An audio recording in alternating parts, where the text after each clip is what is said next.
mean, I can try and make it work with my mind if I tried, but I don't have Jedi mind tricks and stuff.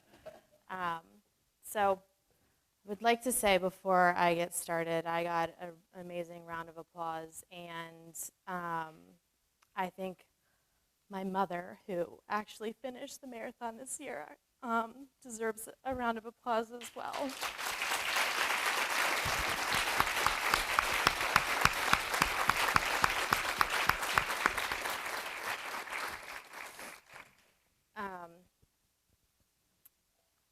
So I'm sure a lot of you have heard from the media that I am a preschool teacher. So they are very near and dear to my heart. And I think we could all agree that teaching children is extremely important. But I want you to think for a moment of the children that are in your life and the role that you play in teaching them. Maybe you have grown children, and think about the things that you've already taught them. Or maybe you don't have children yet, but what you would want to teach them. Or maybe like me, you're a teacher, and your students are your kids, and that's what we tend to call them, as our kids. But think about what you're teaching them at this moment. And now imagine that your life is completely flipped upside down. And it changes everything that's important to you. So would that change your perspective on what you teach the kids in your life? That, honestly, is what happened to me. I wanted to be a teacher probably since I was born. My friends and I, yes, my parents made very cute children, I have to say.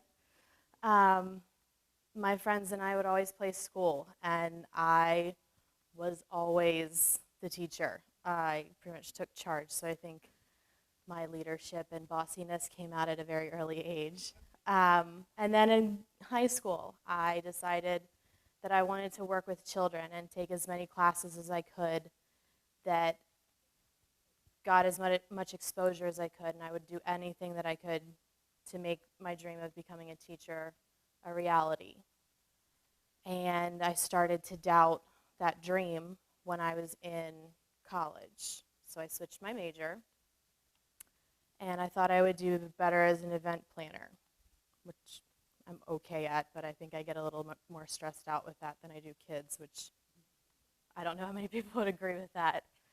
But I graduated from here at Towson with a bachelor's in communication studies in 2008.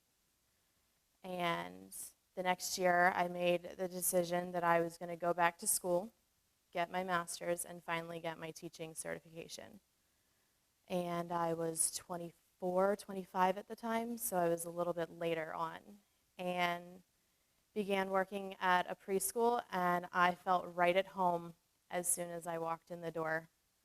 And I started working within every single age group, from 2-year-olds to 3 to pre-K, which is 4 and 5-year-olds. And 2 years into it, I got the opportunity to become the lead teacher of the youngest group there, which are the younger 2s. And I gotta say, this is my favorite age group, and I mean, they're just adorable beyond belief, so it's kind of hard not to love them. But I wanted to make sure that I helped them tap into their potential and what their strengths were as much as I could. And I realized early on that I wanted to teach my kids, or my babies as I called them, on a much deeper level than just their academics. And their academics and their colors and their shapes and their numbers are all important, but I wanted to teach them on what I call the human level. And I wanted to teach them about how they needed to treat other people.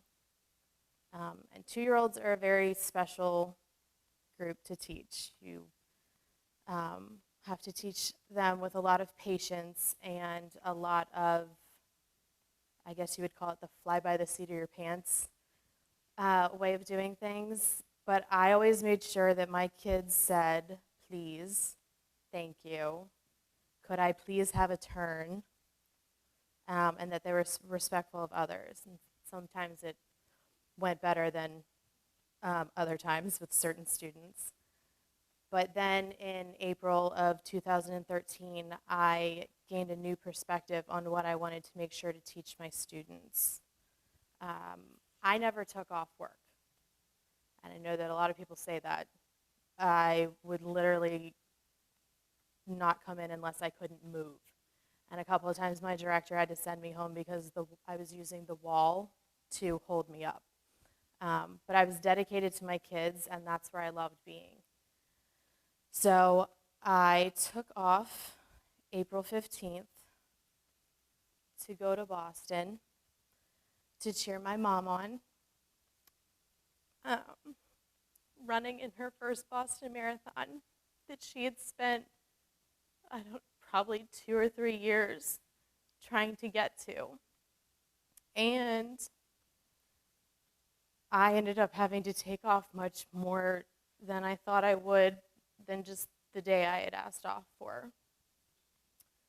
And when the first bomb went off at the finish line, and I blacked out, and then I came back to the first thing I thought, which became a string of, inappropriate comments that I would make that weren't rational, was that I broke my leg and I was going to be out of work for a couple of weeks. And I had been separated from my sister and my brother-in-law, and I had no idea where they were, and I couldn't find them. So I was laying on the ground. I was scared beyond belief, and I felt myself dying. And I could see the white light, and I could feel the pull. And I saw my life flash before my eyes, and I don't even think this had been 2 minutes after the bomb had exploded. And one of the things that I saw that flashed before my eyes were my kids. And I was not ready to never see them again. So I made a decision.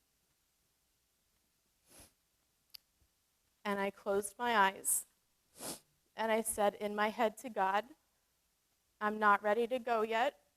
I'm not done. You're not taking me, and you need to get someone to help me. And I opened my eyes, and my angel, Amanda North, whose necklace I'm wearing today, took my hand and got me help. And while I was in the SICU, a day later, still intubated, my mother's face was the first that I saw, and she informed me of my injuries. And I had found out that my leg had been blown off almost immediately and was now gone below my knee. I suffered serious damage to my right leg, losing bone and soft tissue. I lost 50% hearing in both of my ears, and I had burns down the back of both of my legs. I later found out that I had been within 3 minutes of dying when they rushed me into the ER. My blood pressure had dropped so low, it was at 70 over 10. Because I was losing so much blood.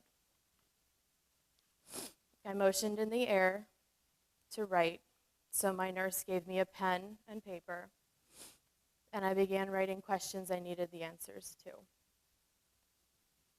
to. Which I have to say, a day after being in a bombing, I had pretty good handwriting. But my first question was what had happened to my sister, because I knew that I couldn't find her. And I wanted to make sure that I knew what they had told my kids. And I was worried about how they were going to take it and how they were going to handle the news of what had happened to their teacher. And throughout the 50 days that I spent at Beth Israel Deaconess Medical Center, which was the best hospital that I think I could have possibly been in, my kids and other students from the school sent me the most amazing gifts. And I got books telling me all of their favorite things about me. I had kids in Boston shirts. I got tons of love, and it was plastered all over my room. And everybody would come in to look and see what was going on. So I knew immediately that I needed to start preparing my kids for when I came home and how different I would look when they first saw me. And I thought to myself, how do you explain to a 2- and 3-year-old that someone set a bomb off inches from their teacher and that she didn't have her leg anymore and had almost died? So I decided that I would start with a video telling them that I missed them, I loved them, I hoped they were behaving in my absence, and that the doctors were taking very good care of me. Hi, friends. I hope you guys are having a good day, and I hope you guys are being very good for Miss Lorraine and Miss Amber. I miss you guys very much and can't wait to come home. The doctors and nurses are taking very good care of me and helping me get better. I love you guys very much and can't wait to come home and see you. Bye. So this was the first of a few videos that I sent, and I got a very sweet one back. That one took me probably about 7 tries to do because I wrote it out and then I kept crying. I didn't want them to see me cry. And I realized that I needed to progress my videos to show them more of my legs, but that I was still okay. So once I had returned to Baltimore, I knew that I wanted to see my kids immediately, and I was sent straight to rehab and basically got special clearance to get broken out of rehab, which apparently was the theme with all of my care team. They would bend the rules for me. And I wanted to see them as soon as possible, so I went to the pre-K graduation. And some of the kids were cautious coming up to me, which was completely expected. And other kids, like Meg here, stood right in front of me and stayed there the whole time, and she became my bodyguard that whole day. She would not leave my side, and she was in every single picture that was taken. When I also started going out in public for the first time after my amputation, I can't tell you how many times kids would say, "What happened to her leg?" Or "What's going on with her? She has no leg." And they were completely shocked by what they were seeing. And I expected that. And I was with a friend of mine one time, and she expressed to me how rude it was for the little girl to say that, and that her mother should have said something to her. And I explained to my friend that she had never been exposed to this, and she didn't know how to react. And I think we can all admit that kids have no filter and no impulse control. So the fact that that was all she said was pretty good. But by the time I got back to work and working part-time, the kids would see me in my wheelchair and that I was getting better. But the questions came of, "Ms. Brannock, what happened to your leg? And are you going to walk again?" And I was completely open to answering any of the questions they had. But I wanted to make sure that the parents were okay with it. So my director and I sent an email out letting them know their kids were asking these questions. I was comfortable answering it. And if they were comfortable with what I could tell them in obviously a language that was appropriate for them, that I would answer them. So I started to answer their questions the best way I could, where I would tell them, I did get hurt really bad, but the doctors took care of me and they helped me get better. And when they asked if I would walk again, I said, I will be able to soon. I said, I am going to get a brand new leg and it's going to be like a robot, and isn't that cool? So now they call it my robot leg, or my superhero leg. But I knew that I needed to do something else to explain to them what I was going through and what was happening to me. So again, I went to my director, and we have a class called Community, where the kids learn about different helpers and community workers in our own community and others, and asked if my prosthetist, who works with me with fittings for my legs, could come in and explain to the kids what happened. And they had probably the most amazing time with this. A couple of kids said that they wanted one when they got older, which I was like, no, you don't, because that you have to go through something really bad in order for that to happen. But once she took, in the first picture you'll see, Angie, my prosthetist, actually takes and puts a prosthesis up against my leg to show how it would go on. And as soon as they saw that that's how it would go on and that's how my leg would be, there was this light bulb that went off on their head. And anyone that has taught little children, when that light bulb goes off, their face lights up, they get so excited, and you finally understand that they get it, which was a relief, because they honestly thought that my leg was just going to grow back, which would be awesome, but that just was not going to be the case. And I knew after this lesson that I was going to take what had happened to me in Boston and teach my kids something that they had never been exposed to before. And I saw the importance of teaching them that they are going to come in contact with people that are different from them, whether it's physical or not. And I wanted to make sure that they were comfortable with that. So I was given a book from a tech that was working with me in Boston named Maria for my birthday, and it's called It's Okay to Be Different. And this worked perfectly in with the lesson that or the unit we were working on of the golden rule, of treating others the way that you would want to be treated. So for the first time in a year, I planned a lesson by myself and taught it almost completely by myself. And the kids were so excited, and I could see that they were getting the message that we're all different, but we're still the same. Using the example of, can I be friends with Griffin? Yes, I can be friends with Griffin. Can Griffin be friends with Ms. Harlan? Yes. Are we all friends? Then we're all the same. So they were getting it. And at the end of the lesson, I had a very big surprise for them.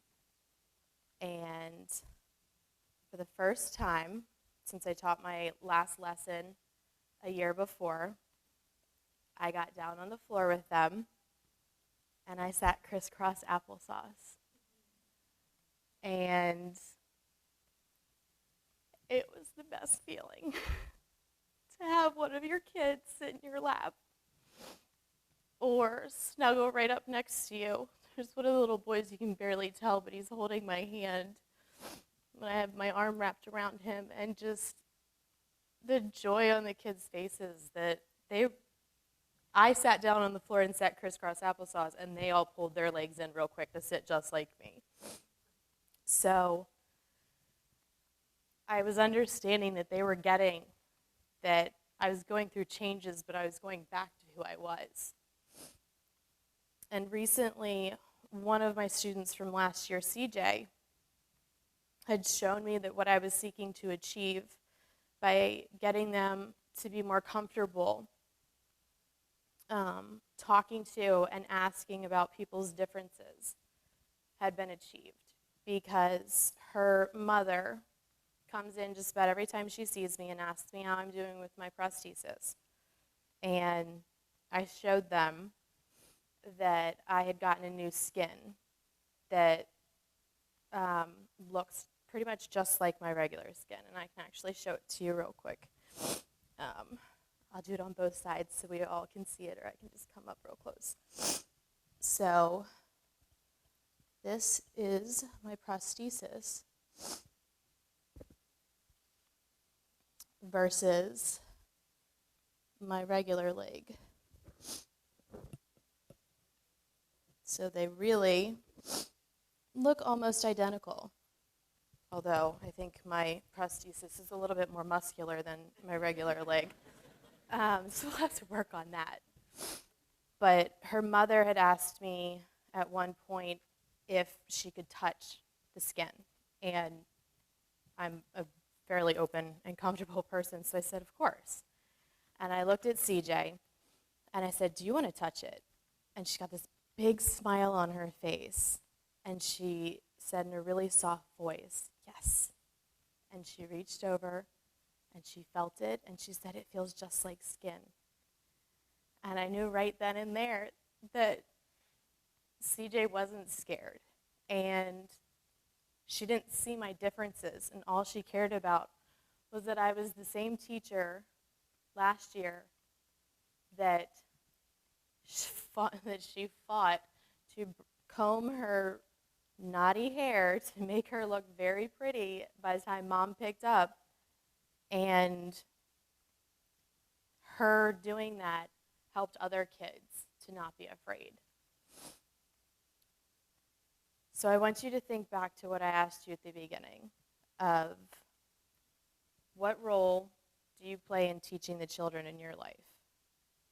And then ask yourself, are they accepting of and kind to people with differences, whether they're physical or not? And then, do they look at these same people with fear or with curiosity? We are all the people that these children are looking to for guidance of how to treat people. And we're the ones responsible for teaching them on the human level. So I know that I am willing and ready to help guide them. My question for you is, will you guide them? And I hope that you do. Thank you.